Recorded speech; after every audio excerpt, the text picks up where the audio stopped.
يا ترى عمرك وقفت قدام المراية وحسيت إن اللي واقف قصادك مش إنت؟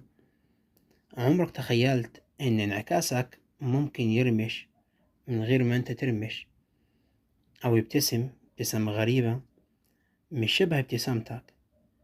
المراية اللي إحنا بنشوفها كل يوم أداة عادية بالنسبة لنا، لكنها في عيون ناس كتير باب لعالم غامض ومخيف.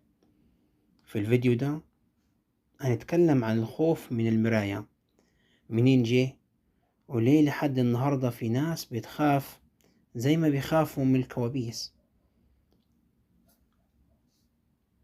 المراية أكتر حاجة بنشوفها في يومنا من غير ما نفكر فيها.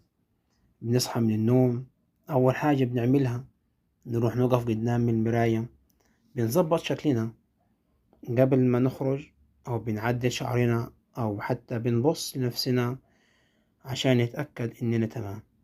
لكن هل عمرك سألت نفسك إيه اللي بيخلي في ناس بتحس برهبة غريبة قدام المراية؟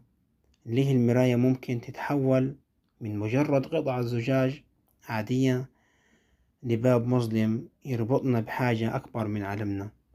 تخيل كده وانت واقف قدام المراية في أوضة مظلمة، وفي إيدك كشاف صغير، وصادك مراية كبيرة.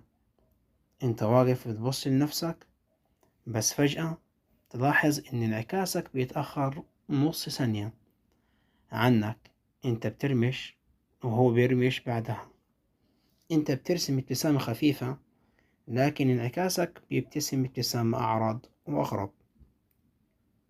هنا تبدأ تسأل نفسك، هل فعلا اللي قدامي هو انعكاسي، ولا في حد تاني واقف في العالم الموازي ده بيقلدني؟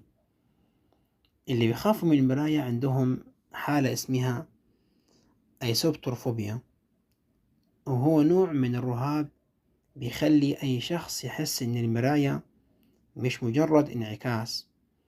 في ناس بتقول إن المراية مش مجرد زجاج، دي نافذة لعالم تاني، يمكن لعالم الأرواح.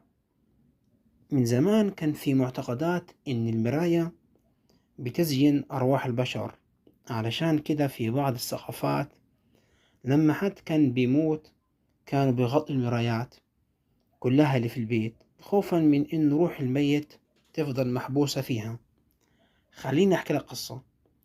في القرن التاسع عشر كان في بيت قديم في أوروبا، بيقال